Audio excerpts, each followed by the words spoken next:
Hi everyone. So this video is going to be a little different from other videos we had on the channel. Today I have a fellow realtor, Nizami. He's living in a Bay Area. First of all, we will have two parts of discussion. First will be about the real estate market. He's been in the market for a while now, a little earlier than me. He would share his thoughts. And second part would be about the living in the Silicon Valley. So, hi Nizami, why wouldn't you talk about yourself, how you started in real estate? Hey, good afternoon, Kamal. Yeah, sure. I started in real estate probably in 2019, and I actually moved to Bay Area in 2019, early that year, like at the beginning of the year, and then later I got my real estate license. So I'm already like 5 years in this business. So I would say the main probably motivation was my friends. Actually, well, I'm in IT sales, so my main job is like a network, which I'm doing a lot of technical sales, talking to a lot of people, trying to explain a lot of things and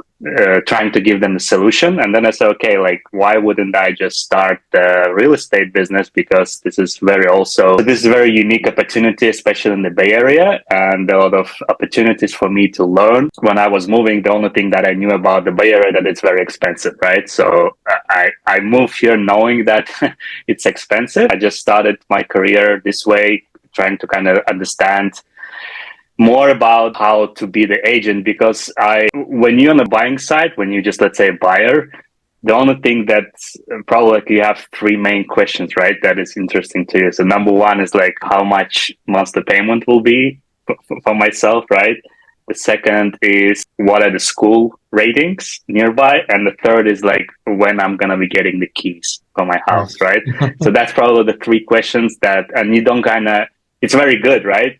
All the buyers, that's very legit kind of expectations and questions, but you kind of failing to see the whole process. Like that goes from the start of your journey, when you kind of even putting a thought that, oh, let's just start looking for the houses, and all the way until you get those keys in your hand. That's why that was very interesting to me to learn from all the aspects of it, what goes. That pretty much was my main motivation, and I still enjoyed doing that. What would you say was your main challenge when you were starting? My main challenge was the fact that I got my license. I really read well the theory, all this 135 hours of the education.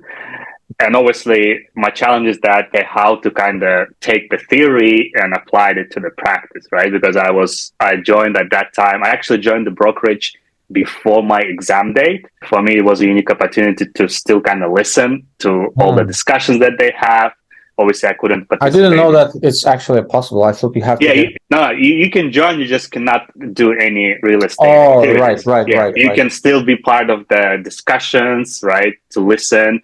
Because at that time, we've been provided with a lot of trainings, let's say how to conduct the open house. That was really helpful because for me, open house is only like the signs. When you pass it, say, oh, it's an open house sign. Obviously, as a buyer, you kind of walk in and trying to understand whether it's for you or not. But really, you never thinking, okay, why the agent is there. And most of the time, it's not even the agent that is actually selling the house that has the listing. You think, okay, the guy who is there or woman, right?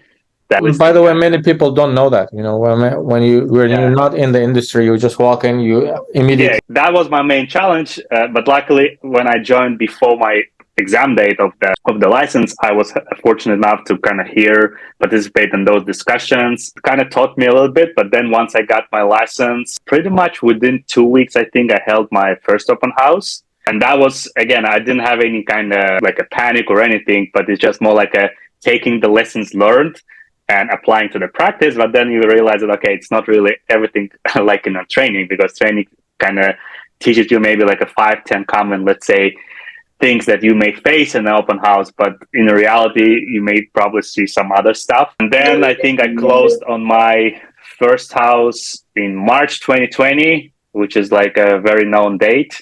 And then COVID started, and that's pretty much also challenging. I didn't get frustrated because pretty much I think the whole industry was a little bit suffering, especially for the new agents. It's a time where you still kind of decide whether you should continue. I mean, easily you can quit and maybe find something else. Yeah, I think that would probably my kind of biggest challenges that I faced earlier. I'm glad that I still doing real estate. I survived.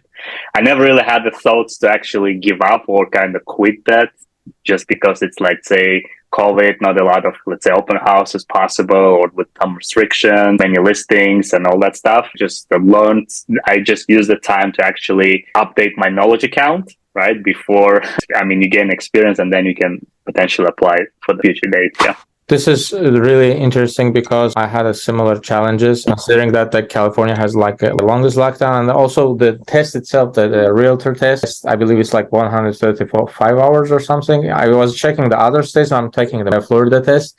It's like 65 hours. The Nevada test is even less. It's 45 hours. Yeah, I think that's probably one of the longest education, but a lot of people, let's say, I try to kind of encourage my friends to take this, just to take the license, right?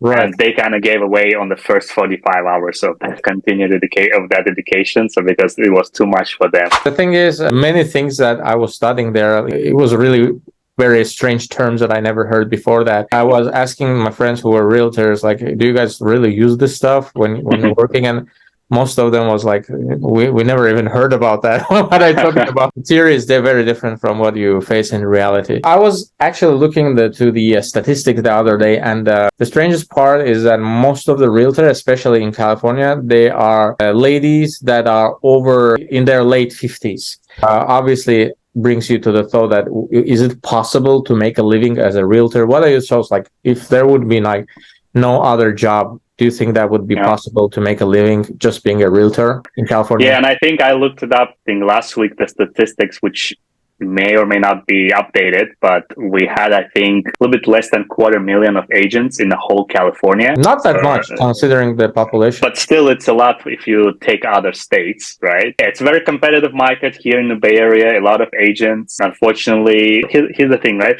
When you have other job, right, you can have your peers, right? You can have your friends that may be, let's say, helping you. Let's say if you make a mistake, don't let you down, right? Let's just put it this way. Or you can actually learn from them. In real estate, it's very competitive. I cannot say that they're no friends, but it's like today's friend may be your competitor tomorrow. It's a little bit different attitude when you compare, let's say, if you have a regular day job, right? You get a friend, you may not be, let's say, get along initially, but then through all the work, you really make a really good friendship, and that maybe evolves to, let's say, being family friends and all that stuff.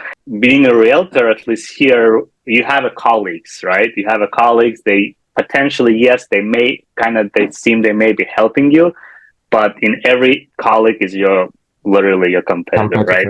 It's your rival, right?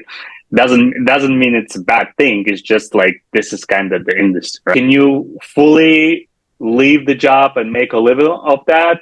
I would say probably yes. All you really need is to build really good sphere of influence of yourself, and that takes time, right? It's not just, let's say, you got a license and like the next year you quit your job and start kind of live off that.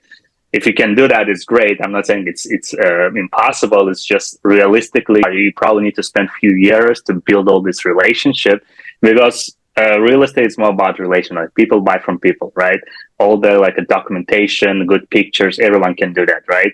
So it's just more like how you talk to people, how, let's say, you can be referred to someone else, and then this is how you grow your like a sphere of influence, right? So if you're able to do that sooner than later, then yeah, you probably don't really need to have your big name. Once you know that you have a really good sphere of influence, like a really good customer base, who may potentially refer to their colleagues, to their friends, to their relatives in the future, just use them. It's just like a pyramid, right? You grow.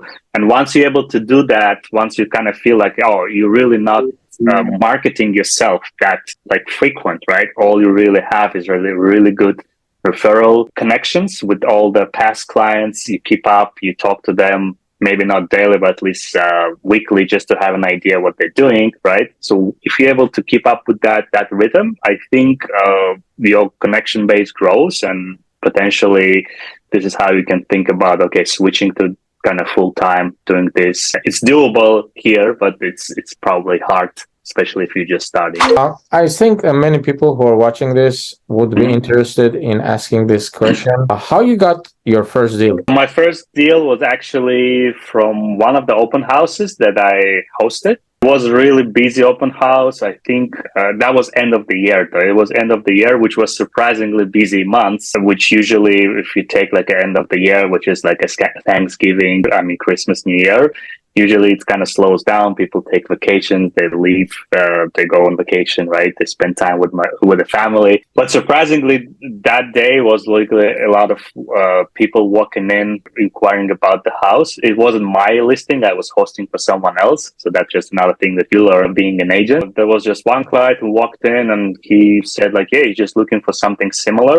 Can I help him?" And I said, "Of course, yeah, I can help him." We exchanged. I got his contact number and I kind of follow up after the open house, and probably within 2-3 months we got in a contract on the house that he wanted. And I still use his, not probably, he was my first client, first referral, and I still talk to him after like 5 years, and he got me so many more referrals after that.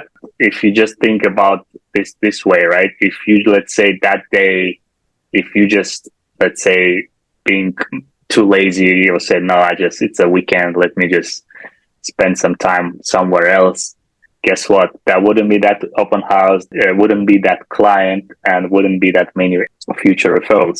So that's why just one day, or even like a one episode within a day, within an hour, can really change or dictate how your future client base, how your future maybe even career, or like your luck, if you will follow after people, like a lot of hustle of work that you put. That's why I think for everyone who is watching, like if you think that open house is kind of old school, trust me, at least for me, I tried a lot of things. At least open house is I would say the most powerful lead generation thing that you can have. Is just, you just need to be a little bit patient. Obviously, not everyone will be willing to leave their information, and not everyone who leaves the information leaves the correct information. So let's say when you follow up the next day, guess what? The number you have dialed is not in service, right? So I heard this message so many times. But yeah, you just don't need to be frustrated. Just try to put yourself in their shoes, like how, if that's the case, then I think it's your fault because you didn't build enough rapport with the client or with that person, because you only have like a few minutes to impress that person, right? If you get that connection within the first minutes of your conversations, then yeah, you build a rapport, you build a trust, and then it results in the correct number being provided. But if they just provide the number just to not offend you, for example, or let's say email address that is kind of doesn't exist, you don't need to be frustrated. You just learn what you actually been discussing, kind of take a lesson. So maybe not everything that you wanted to tell went by script, right? So you just take this lesson learned, and in the next open house, you just talk differently, or let's say approach from different angle, right? So that's kind of the approach, yeah. What your thoughts about the market are? Like, there are different speculations. Obviously, no one can make predictions, but yeah, you've been a kind of a seasoned realtor right now. Comparing to myself, the thoughts you can share could be really valuable for our viewers. Well, the market, obviously, hit the thing like 2020, 2021, whoever closed a lot of deals, they thought, that's so easy. I can be a realtor. I can kind of close everything. It's so easy, right? 2022 started. Everything is different, unfortunately, with all the things happening in Russia and Ukraine. Everything was affected, right? And now people realize that it's not that easy anymore, right? And if you just took like a 2020 and 2021 as the basis of your, let's say, success rate, right? And you kind of bet on this, that, if I was successful those 2 years, I close X amount of deals, I can be successful at any market. No. What it means that you just have to adapt. Adaptation means that obviously you didn't see that. That was a seller's market. There was a lot of things that was sold, a lot of inventory, and there were a lot of over asking price. No, it was crazy. Now it's probably picking up a little bit. Obviously not to that extent that it used to be 2 years ago, like in 2020. What I can say for the people that's, let's say, again, frustrating that why nothing works, right? You just have to adapt, right? So you cannot win all the times, right? So you cannot just, let's say, make a deal every time. But if you learn how to survive, if you learn how to use, let's say, new techniques that maybe not thinking about it 2-3 years ago, guess what? If you adapt it, if you survive, then you can pretty much take that and you can be literally profitable in any market, whether it's a market like it used to be like a few months ago, or the market that used to be 2-3 years ago. You just have to, let's say, have a medicine, if you will, for every market, right? So for the slow market, you should have your own like a tactics. For the hot market, yes, you have to be probably a little more aggressive. It probably was a time all the way, let's say, from March 2022 and all the way over the 1 year. That was really good time to learn something new and try something like non-standard, right? That, let's say, that you wouldn't think, like I said, 2-3 years ago. If you're able to adapt to market, then yeah, you can probably survive. What is market now? At least in the Bay Area, we started to see, a lot of over asking prices, but inventory is still low. There are buyers out there for sure that the quantity increased if you, let's say, compare 6, 7, 8 months ago. But the fact that inventory is low, that still suggests that sellers are not really willing to put their houses in the market, right? Because if you look at from a seller's perspective, with almost 7% interest rate, okay, they sell and what they're going to buy, right? Let's say if they want to finance, right? They have to take the mortgage. They never saw these numbers, right? If they were sitting on 2%, 2.5% interest back in the days, they're not ready to risk that. So they say, okay, I will probably sit on my house because my mortgage rate is so low, like a 2.5, 2.8. I even know my client, it wasn't like a straight financing, but he did something additional, but he got 1.8. Yeah, I know it's very unusual. It's almost nothing, but yeah. And those type of clients, if you now approach and say like it's 6.8, 6.7%, yes, you can buy down the rates a little bit. Still, it's too high, right? Too much interest that you're going to pay to the bank. So that's why inventory is low. But again, if someone wants to sell just because they want to sell, let's say they're moving, they change the job, or they just want to downsize, they have enough reserves, right? They're not looking for the mortgage. Yeah, those people will sell regardless of where the market is, because it's like an event in life, right? They don't really depend on the market. They just have to sell and move on, right? Yeah, right. Those sellers are still on the market, but majority of the inventory is still not available. What do you think, like, if there will be adjustment in rates, could buyers expect the prices that used to be before, or tomorrow will not come back? Tomorrow there will be federal interest rate decision. If you're following that, I think they paused for two meetings in a row the hike, but they also said that it is expected that the interest will be hiked at least 2 or maybe 3 times, at least a quarter.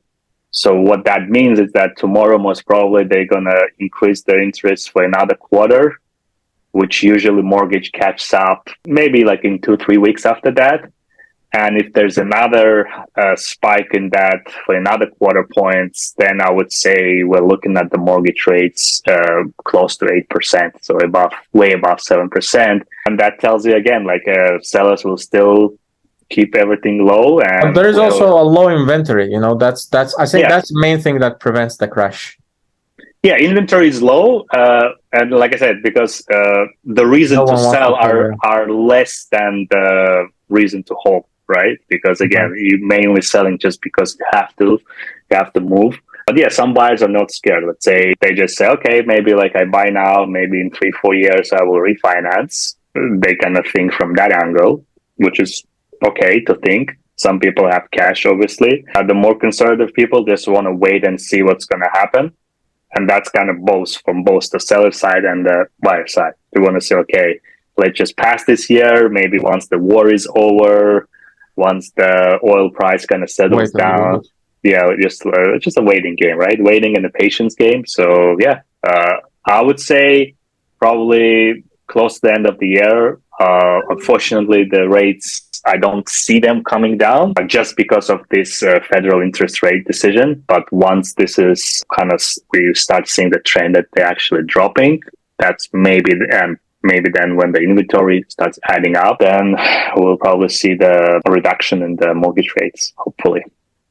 What do you think was your biggest mistake as a realtor from the time you started? Yeah, that's a good question. I think my biggest mistake, so I was getting open houses, but it wasn't like every week, right? So, and I think that was mainly my I don't want to say I was lazy. I was just the fact that I didn't put enough hours into it to kind of see what house is in the market, trying to be a little bit proactive, because I know a lot of agents are very proactive. The moment you put the listing on, like in maybe 2-3 hours, you get a call saying, "Hey, can I host the open house for you?"